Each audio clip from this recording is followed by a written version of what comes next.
मतलब whatever we सी ऐसा लगता है कि बस यही करना है। सो 11th के टाइम पे मेरा एक बहुत बड़ा मुझसे गलती हुई थी। मुझे बीच में एस्ट्रोनॉट बनना था। कल्पना चावला, सुनीता विलियम्स, इनकी मैंने बहुत सारी बुक्स वगैरह पढ़ी थी, लेकिन उसकी वजह से मेरा फिर बहुत बैकलॉग लगा था, मेरे मार्क्स थोड़े से कम होने लगे थे। Hello, my self miss Neha Urmila Kuldeep माने। नीट 2024 में मेरा स्कोर 720 में से 720 आ रहा है and I am very glad. मैं बहुत खुश हूँ। तो आज मैं आपको मेरी स्टोरी बताने वाली हूँ। सो जब मैं छोटी थी तो ऐसा मुझे डॉक्टर ही बनना है ऐसा कुछ मेरा फिक्स नहीं था। वो होता है ना, जब हम छोटे होते मतलब हम जो भी देखते हैं ऐसा लगता है कि वाह अभी बस यही करना है, मतलब व्हाटएवर वी सी ऐसा लगता है कि बस यही करना है। सो मुझे बीच में एस्ट्रोनॉट बनना था। कल्पना चावला, सुनीता विलियम्स, इनकी मैंने बहुत सारी बुक्स वगैरह पढ़ी थी। उसके बाद बीच में कुछ साल बाद मुझे पायलट बनने का शौक़ था। तो ऐसा बचपन से मेरा फ्लेक्सिबल था कुछ भी बनने का। अभी कोई अच्छी सी मूवी देख ली थी तो बस मेरा यही बनना है, मुझे एक्ट्रेस ही बनना है, ऐसा होता था मेरा। लेकिन जब फाइनली 10th के बाद नीट और जेईई इनमें से मुझे डिसाइड करना था कि मुझे क्या बनना है, तब मुझे थोड़ा कन्फ्यूजन हुआ क्योंकि मेरा मैथ्स स्ट्रॉन्ग है लेकिन मुझे बायो में भी इंटरेस्ट है, मतलब ह्यूमन फिजियोलॉजी वगैरह पढ़ने में मुझे बहुत मज़ा आता है। सो मैंने फिर मेरे पेरेंट्स से वगैरह डिस्कस किया, हमने देखा कि कौन सा अच्छा रहेगा, मतलब किस फील्ड में कैसा है।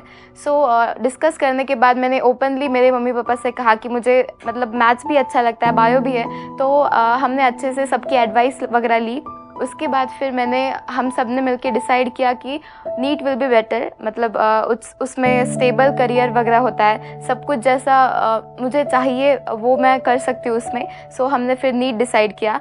उसके बाद जब उसकी प्रिपरेशन की बारी थी तो 11th और 12th में मैंने अच्छे से उसकी प्रिपरेशन शुरू कर दी। 11th में मैं NCERT वगैरह जो भी पढ़नी थी वो मुझे ट्यूशन कोचिंग से ही पता चली। फिर मैंने LN इंस्टीट्यूट ज्वाइन किया। उसके बाद मुझे पता चला कि मुझे अच्छा स्कोर करने के लिए क्या करना चाहिए, किस पे ध्यान देना चाहिए वगैरह वगैरह।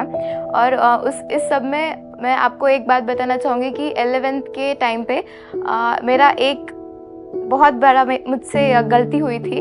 मैं थोड़ा फ़ोन के चक्कर में पड़ गई थी। फिर रात भर फ़ोन देखना, उसके बाद फिर पूरा दिन भर रात में फ़ोन देखना, दिन भर गिल्टी फील करना, ऐसा कुछ दिन बहुत टाइम पे चल रहा था। लेकिन उसकी वजह से मेरा फिर बहुत बैकलॉग लगा था, मेरे मार्क्स थोड़े से कम होने लगे थे।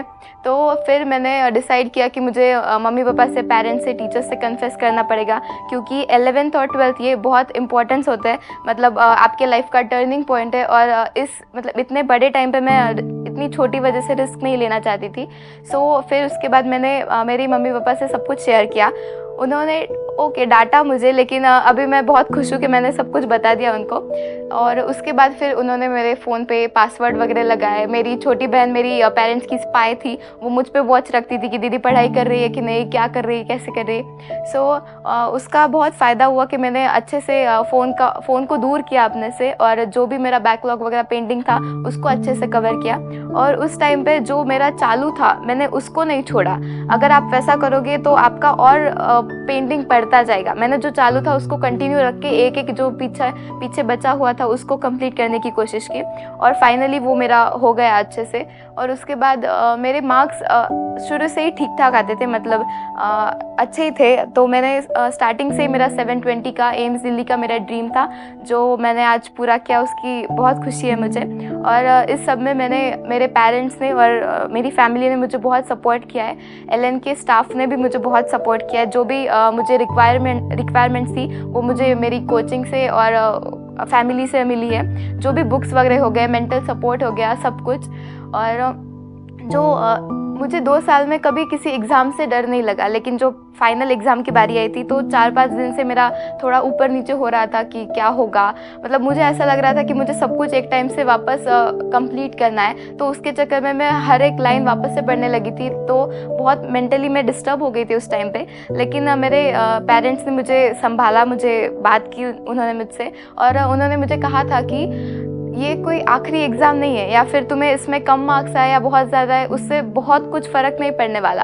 तो चाहे कम मार्क्स हो या ज़्यादा हो, हम हमेशा तुम्हारे साथ खड़े हैं। तो उसके वजह से मैंने रिलैक्स फील की कि ओके, मतलब कौन से भी कॉलेज में जाए, ये MBBS तो होना ही है। मैंने मेरा बेस्ट दिया है तो मुझे अच्छा ही कॉलेज मिलेगा। तो उसका ऐसा